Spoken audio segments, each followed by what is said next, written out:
What's going on, guys? Winner Kills here. We are back with another first place locals deck profile. We are here with the man, the myth, the legend, John Javer, and he has managed to go undefeated today.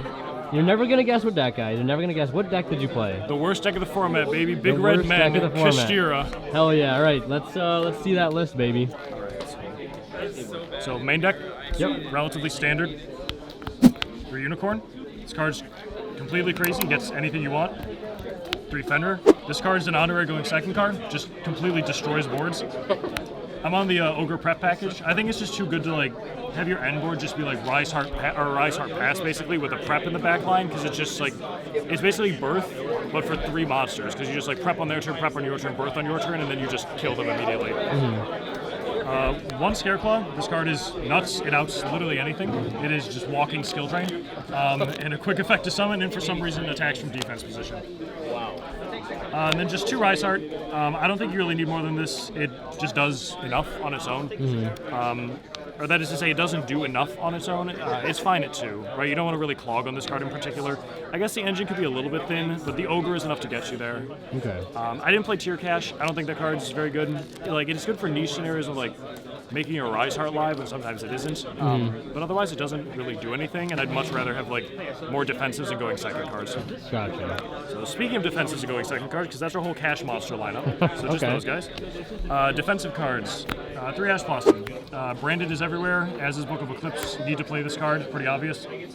Then the honorary Big Red Man. 3 Lava Golem. Oh god, yes.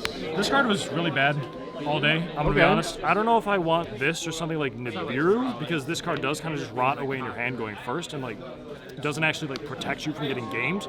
Most of the time, even if you get the Arise Heart Passport and don't get nibbed, your follow-up is going to be enough to kill them if you play it right. And then, so you just simplify the game state even if you do go first. Then you just side it out going first games 2 or 3. Okay. It was okay all day. I used it twice on a branded player to prevent from getting burned to death, which was fine. Yeah, that's the normal nice. summon thing doesn't really come up all that much. Okay. And I guess I'll just add my other defensives in here now. Sure. Other defensive cards were 3 Imperm. It's Imperm. It's standard. Card is crazy. 3 Book of Eclipse.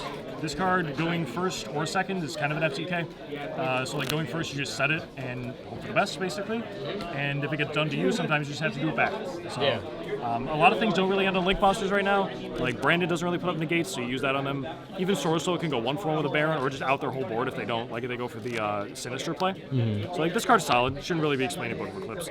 The last defensive card I played, because I got 15, was 3 Forbidden Lance. Oh god, yes. How was Forbidden Lance today? It was really, really solid. I don't know how I feel about it in the main. Against Branded, it's not really good, which is a concern. But my engine for engine goes better against Branded anyway. This card just stops you from getting janked on your special summon of Unicorn, basically, or your Fenrir.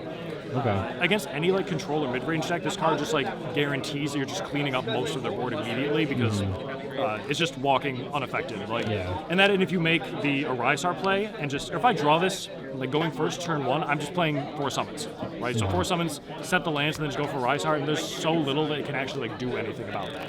Okay. So those are all the defensives. You play 15. I'm thinking of maybe changing the Lava Golem to a 2-of and the Lance to a 2-of to include I don't know, maybe 2 talents, something like that. I don't like that card all that much in this list, but it's still kind of under construction. I would love more real hand traps, because that's Kashtira with hand traps seems very scary. But I just wanted to see how this did, and it did fine for me today. Nice. So 15 raw going second cards, and then plus 3 Fenrir. Gotcha. The rest of the engine, you play just the 4 field spell. I'm not playing the Reichphobia or anything. I just think it's too much. The fact that this deck has just enough engine is one of its best qualities about it, where the engine always feels just right, just enough. So 4 of this, and then obviously 3, and then 3 of the best card ever printed, Kashtira Birth. Okay. This card is insane. This card says normal summon, this card says special summon, and this card says negate branded fusion, which came up a lot today. If you play against anything that activates a spell ever, Runic, invalidated, Branded, invalidated. The number of times that Branded players thought they were going to be cute and summon Dragoon on me, and then just got their Dark Magician and both their Albaz just banished face down, and extend the hand. This card is crazy. Birth is the best card in the deck. It's your follow-up, it's the heart and soul. I would never play any less than 3 of this card. Sure, you can clog on it, but like I'd rather clog on this card than not have constant access to it. Yeah. Like even going first, if I go for like a weaker combo, I make sure I have this card in my hand because if you activate it, you just win the game on the follow-up. Okay. And so those are the rest of the cash spells. I guess I'll just throw these in here too. The one prep, the one big bang. I didn't see this card today. I actually didn't use it to combo all that much either. I was going for smaller combos. It's fine. Like the card works. It's technically an edge requirement. Prep 2, I didn't really use prep all day all that much, but it's enough. Like it's backline protection, and it does force an interaction. Especially if you sit down across from like Labyrinth or Trap Trick, this card just says like look at your opponent's hand every single time. So it's enough, right? Okay. The cash engine is like just enough to push you through, basically, because the board presence that these cards have is like really, really scary. And then finally, 3 pros. Extra deck space is free, and you want to dig for anything. Like birth. You dig for birth, and then you win the game. Hell Or you yeah. dig for lava golem. Like that's why I wanted to play kind of the mix of like hand traps and going second cards, like Chalice, Lava Golem, and Eclipse. Because this card with like actual going second cards or board breakers becomes so much scarier than just like hunting for hand traps. Yeah. I mean, so this becomes like your board is getting tributed over. Yeah. And that's all main deck, 40 clean. If you play any more than 40 in this deck, you are asking for trouble. Don't play more than 40 in this deck. Do not play more than 40 You in this heard it deck. here first, folks. It You is heard here perfect first. just the way it is. Absolutely. So on to the extra deck. Yep. The Man of the Hour. This card is a custom card. Yes, it is. And I have mandatory effect to attach tattooed on my arm, and I say it in my sleep. People say that you need 3 of this card for the mirror. I don't think that's true because this card is this card in the mirror. So like it doesn't, I don't think 3 is actually necessary. Okay. 2 of this, same thing. I don't go for the zone, the lock 5 combo very often unless I know I can get away with it for a fact. So no, I don't think you need any more than this. Okay. So this is fine. Then the honorary other big red I man. hate this fucking card. Diablosis. Show me your This extra card deck. needs to be banned. Your bro. extra deck is looking heavy. Let me card take the needs to load go. off. Oh my goodness. This card's crazy. If you get it ripped in the mirror, you don't care because that means you're going second. So like, I don't think 2 of this is ever necessary. You just make it going first and prospect going second unless it gets ripped. Okay. And then the card of the mirror match, the big guy. Oh god. This yes. card is the mirror match. You literally like the game states that come up where you just like have a big eye to take their big eye and then their big eye take their Arise Heart is absurd. Big Eye Wars, baby. This card is completely insane in the mirror. You can sometimes just slap a Zeus on top of it if you battle with like anything else. So you just like use this, take their guy, beat over their board, and then Zeus on top of this. This card's crazy. You absolutely have to play 2 of this. I see lists playing 1 and you're just asking to lose the mirror for free. Gotcha. These cards were tested. I think the Draco Sack's really solid. I do like Draco Sack. I think it's like really good card all the way around. The tokens can help you like do link climbing things in like back row decks, and it also out skill drain if you just like tribute itself. So Okay. it's a solid card all the way around. I rock with it. It doesn't come up that much to be honest. Most of this doesn't come up outside of like the standard base cards because your main deck has so much like powerful presence. Same with this. I was giving this a try today. I thought about summoning it once and then didn't. It's a good card theoretically. Like it pops a whole bunch of cards and can banish Theosis, but like again, it's a good card like for clearing threats, but it's okay. That's what I'll say. It is okay. And then 2 Zeus. These cards are all Zeus. This card is oftentimes a 20 send Zeus if it is up long enough. You just make a Zeus with a whole deck underneath it sometimes. Terrifying. Yeah, so you need to. It's going to get ripped in the mirror if you don't. All standard. And those are all the Xyz monsters. I would not change anything about that. Honestly, I'm like struggling to find playable space in this extra deck. Like, what do I play? Okay. Speaking of unplayable cards, 1 Baron. This card comes up It just comes up.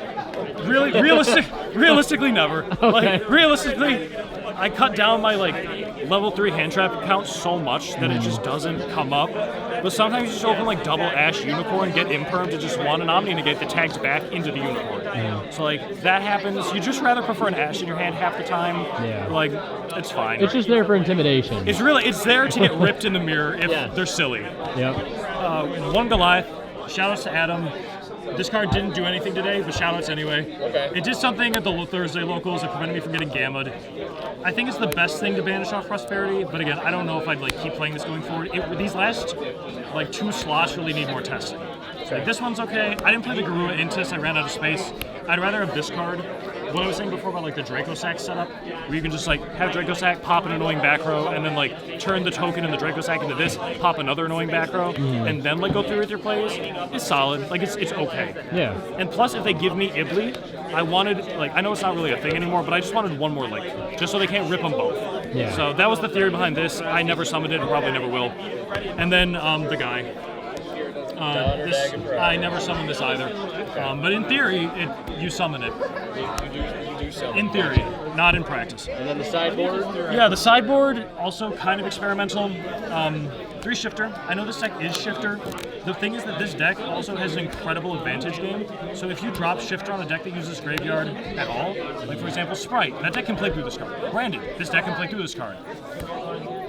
But it can't play through this card if you have Kashtira monsters coming down their throats. Like, just like pushing and pushing and pushing.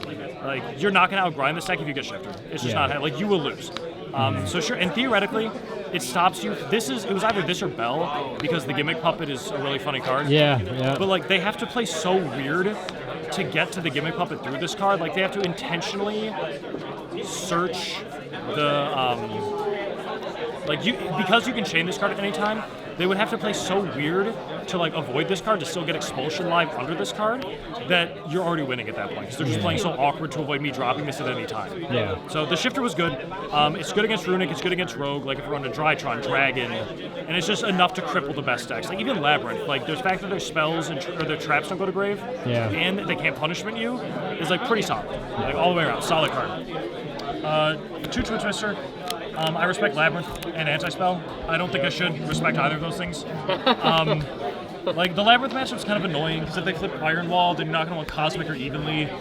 And if they flip Anti-Spell, you just die and explode, because your deck is just spells. Yeah. So, like, that was... I got Anti-Spell once today, and I chained this card, and then I won the game. Hell yeah. So, that's fine. And then I side into a Thrust package. Okay. I never saw this card. I'm glad I spent what I spent on it. I don't draw it. You would never side 3 of this card. It just makes every like busted 1-of into a 3-of. Speaking of busted 1-ofs, in case Labyrinth activates or tries to brief, this is for the mirror and for the gimmick lock, and this is just like talents. Okay. So like this was the general thrusting package.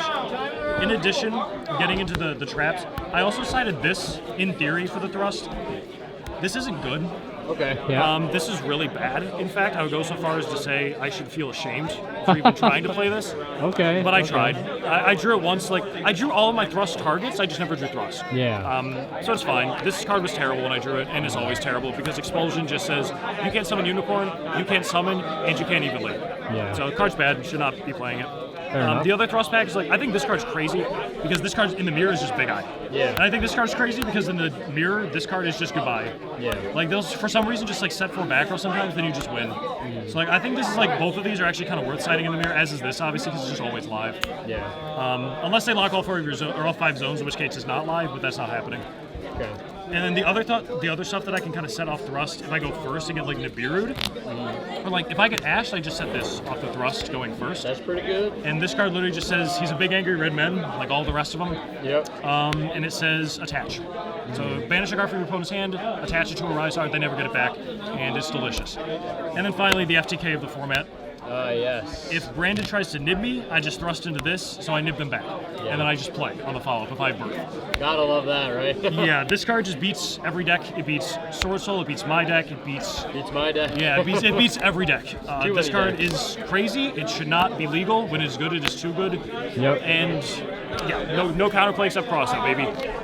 Yeah, and Red Reboot, but you know what they did with that. You know what they did with that? I love trap decks so much. Please buy Yeah, Trap Bull Structure deck. Oh my god. Well, what were your matchups if you remember them? My matchups were Sword Soul, round 1. I opened double Lava Golem, double Imperm, Birth. So I Lava Golemed him and then top decked Ogre. So just played Ogre Control with Lava Golem until I found Wraithsoth, and I won. Game 2, he ended on Baron Anti-Spell, and I twinned his Anti-Spell, which I think he probably should have Baron did that, because my hand was a lot of spells, but then I just like had full cash through 1 Baron. It's not going to be enough. Yeah. Round 2, I played against my good friend Adam Pruch. Shoutouts to Pruch. He was on Brandon.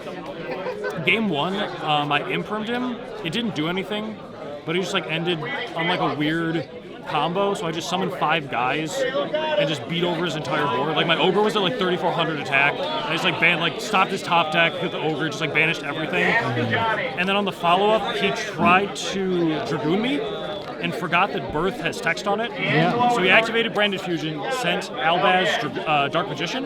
He said, Chainlink Will Belly on discard, Chainlink to Birth, target both your Albaz and your Dark Magician, and I extend my hand. Yeah. Like that's it. And then game 2 he bricked. He just set to pass, and then I summoned 4 monsters and killed him. Very nice. And then against my friend Kevin Zhang, round 3, also unbranded. Game 1, I asked his Branded Fusion, and he passed on nothing, so I summoned 4 monsters and OTK'd him. Nice. Game nice. 2 was a grind game where I did get Gimmick Puppeted. I used Change of Heart to break the Mirror Jade, and then activated Birth, and then normal summoned Fenrir, and then won the game.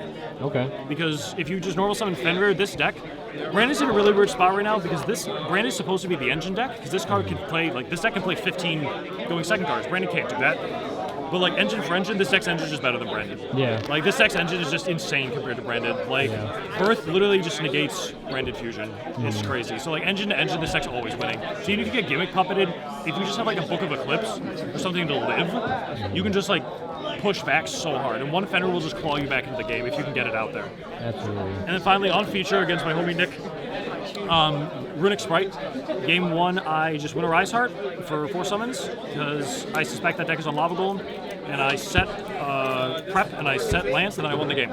Nice. Because that deck literally cannot deal with a Rise Heart if it is under Lance. Yeah. And then game 2, he just summoned a bunch of things, did his best through Imperm, and then I did Kashtira things and killed him. So I did not actually, so all meta today, did not drop a single game. Very nice. Lost 3 out of 4 die rolls. Oh my god. This deck is nuts. Yeah. It is the worst deck of the format. But it's the best deck. But it is also the best deck because they're huge and red. Absolutely. Love to see it. Well, congratulations on going 4-0. Shout outs to all the homies. Yep. Shout outs to Alex for letting me crash on his couch last night so me and my girlfriend didn't die in the snow. Hell yeah. Hell yeah. Shout outs to Heart of the Game, as always, and the new locals, Toy Wiz, downstate. Hell yeah. All right. All right. Thank you very so much for the man. deck profile. Yep. No problem. And like always, a big shout out goes to our current Divine level channel members who are Misfit, HH Cyber, Cadillac 84, and Pony Star. Thank you guys so much as always for your very kind and extremely generous support of the channel.